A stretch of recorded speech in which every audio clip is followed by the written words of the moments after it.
When your mind keeps running in circles, peace becomes something you chase instead of something you live in.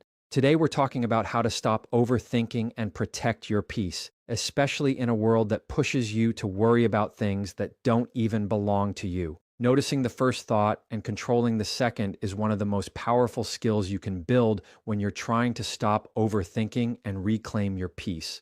The truth is, that first thought that pops into your mind usually isn't your fault. It's automatic, instinctive, and shaped by years of habits, experiences, and protective wiring. Your brain is designed to scan for danger, to anticipate problems before they happen, to keep you safe from things you might not even see yet. That is why your first thought can be negative, anxious, doubtful, or even dramatic. It's not a sign of weakness or a lack of wisdom. It's simply your brain's way of preparing you for what it thinks is coming. But while you can't always control that first spark, you can absolutely control what comes after it. And that's where your peace begins to grow. That second thought is the thought you choose. It's the space where you decide whether to let the first thought spiral into stress or redirect it into clarity. Overthinking usually begins when you take that first automatic thought and start adding layers to it. You start imagining meanings behind things you don't fully understand. You replay moments in your mind and add fear, doubt, or stories that have no actual evidence. The second thought is where you say yes or no to that spiral. You get to decide whether that first thought becomes fuel or whether it fizzles out right where it started. To control the second thought, you first have to catch the pattern. Overthinking happens fast. Sometimes it feels like one tiny worry turns into a chain reaction before you even realize what's happening. That's why the skill starts with awareness. You learn to pause right after that first instinctive reaction and ask yourself if it deserves your energy. You ask whether it's based on truth or fear, whether it's grounded in facts or assumptions, whether it's something you need to act on or something you can simply let pass. That pause becomes a filter, and the more you practice it, the more natural it becomes to slow your mind before it runs away from you. Controlling the second thought also means choosing the tone of your inner voice. A lot of overthinking comes from talking to yourself in a way you would never talk to someone you love. You criticize yourself, doubt yourself, question your worth, or assume the worst about situations that haven't even had a chance to unfold. The second thought is where you shift that tone. Instead of letting fear drive the conversation, you choose to speak to yourself with clarity and honesty. You challenge the thought instead of accepting it as truth. You remind yourself that possibilities are not predictions and fears are not facts. You guide your mind like you would guide a worried friend, steadying it instead of feeding its panic. Another part of controlling the second thought is returning to the present moment instead of mentally living in the future. Overthinking thrives in the future. It imagines outcomes, problems, scenarios, and conversations that haven't happened, but peace only exists in the now. When you anchor your second thought in the present, what you know, what you see, what you can do, you stop your mind from wandering into places that drain your energy. You remind yourself that the only moment you can actually influence is the one you're in, and that awareness brings your mind back to solid ground. The more you practice this, the more you realize that you are not at the mercy of every thought your brain creates. You get to choose which ones to entertain, which ones to ignore, and which ones to challenge. You learn that peace isn't found in trying to shut your mind off, but in learning how to steer it, keeping it from drifting into the places that exhaust you and guiding it toward the places that steady you, helping you reclaim control over what you allow to grow in your inner world. Stopping yourself from filling in blanks you don't have facts for is one of the most freeing habits you can build, because so much of overthinking comes from the mind trying to make sense of things it was never meant to solve. When you don't have the full picture, the brain rushes in to complete it. It guesses, assumes, imagines, and invents meaning based on fear instead of truth. This happens because the mind hates uncertainty. It wants closure, even if the closure is inaccurate. It would rather create a false answer than sit quietly with a question. But those invented answers are almost always negative, exaggerated, or completely disconnected from reality. and they become the fuel that keeps the cycle of overthinking alive. Filling in blanks shows up in small, everyday moments as much as it shows up in big, emotional situations. Someone takes longer to reply, and the mind starts writing stories about what that silence means. You don't hear back after a conversation, and you assume you said something wrong. A person's tone feels off, and you decide it must be about you. These thoughts feel real because they trigger real emotions, but they are almost always built on guesses instead of evidence. When you let your mind fill in those blanks, you end up fighting problems that don't exist and getting hurt by things that were never true. Breaking this habit starts with noticing how quickly your mind tries to jump to conclusions. You catch yourself adding details that were never said, imagining intentions that were never confirmed, or predicting outcomes that have no proof behind them.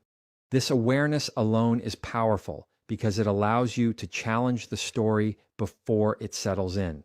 You pause and ask yourself whether the thought is based on something you know or something you fear. That question alone interrupts the spiral and brings you back to clarity. Choosing not to fill in blanks also requires humility because it means accepting that you don't know everything. It means giving yourself permission to say there isn't enough information yet. This can feel uncomfortable at first because the mind wants certainty. But peace grows when you let go of the urge to force answers and instead allow space for things to unfold naturally. The truth does not need you to invent it.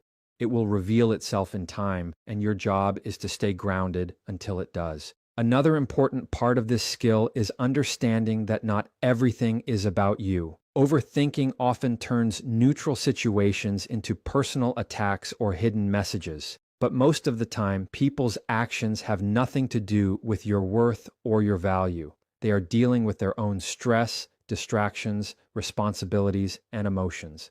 When you assume negative meaning without facts, you place unnecessary pressure on yourself and create emotional weight that was never yours to carry. Stepping back and remembering that you are not the center of every situation brings calm where overthinking would have created chaos. Choosing not to fill in blanks also protects your relationships. Assumptions are one of the quickest ways to create conflict that didn't need to exist. When you assume what someone meant instead of asking, you respond to the story in your head rather than the reality in front of you. This leads to misunderstandings, emotional distance, and unnecessary tension. By refusing to create meaning without facts, you communicate more clearly, respond more rationally, and allow room for truth instead of fear to guide your interactions. The more you practice holding back from jumping to conclusions, the lighter your mind becomes.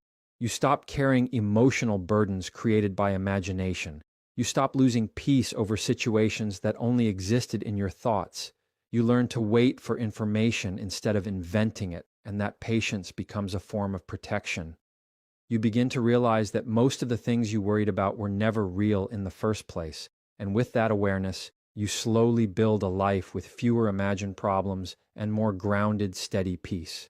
Giving your mind a job is one of the most effective ways to stop overthinking because an unfocused mind becomes a loud mind. When you leave your thoughts wandering with no direction, they drift to the same places they always have, which are usually the places filled with worry, doubt, or old habits you're trying to break. The mind needs structure the same way your day needs a routine. Without it, everything feels chaotic, even when nothing is actually wrong. When you intentionally give your mind something specific to focus on, you interrupt the mental noise that feeds overthinking, and you redirect that energy into something grounding and productive. This doesn't mean forcing your mind to be busy all the time. It means giving it meaningful focus. Overthinking happens in the future, but focus brings you back into the present. The moment you shift your attention from what might happen to what you're doing right now, your brain gets pulled out of the spiral. Something as simple as naming the task in front of you can instantly change your mental state. Instead of letting your mind run wild with what ifs, you choose to anchor it in what is. Giving your mind a job can look different depending on the situation. Sometimes it means focusing on a task that requires your attention. Other times it means directing your thoughts toward a grounding question, like asking yourself what you can control right now. Overthinking thrives in uncertainty, but the mind relaxes when you give it clarity. When you tell your brain, here is what we are doing, here is where we are focusing, it stops searching for imaginary problems to solve. It stops drifting into scenarios that drain your emotional energy. One of the simplest ways to give your mind a job is movement. When your body engages in something physical, your mind shifts from being trapped in internal noise to being connected with what you're doing. A short walk, light stretching, cleaning a small space, or stepping outside to breathe fresh air creates enough structure for your brain to settle.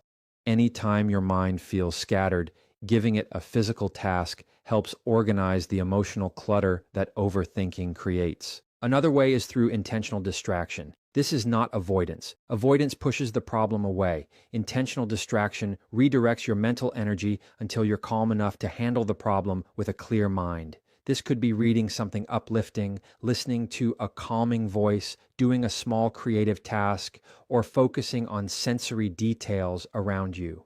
These small shifts tell your brain there is something more useful to pay attention to than the swirl of thoughts pulling you into stress. Giving your mind a job is also about setting boundaries with your thoughts. If your mind keeps trying to drag you into an imagined scenario, you can tell yourself what you are focusing on instead. When you mentally say, here is today's priority or here is the next step, your brain begins to follow that direction. It's not about fighting your thoughts, but about leading them. The mind responds to leadership. When you guide it gently but firmly, it learns to follow your intention instead of dragging you around by fear or anxiety. Overthinking feels powerful because it creates the illusion that you're doing something useful, like preparing or protecting yourself.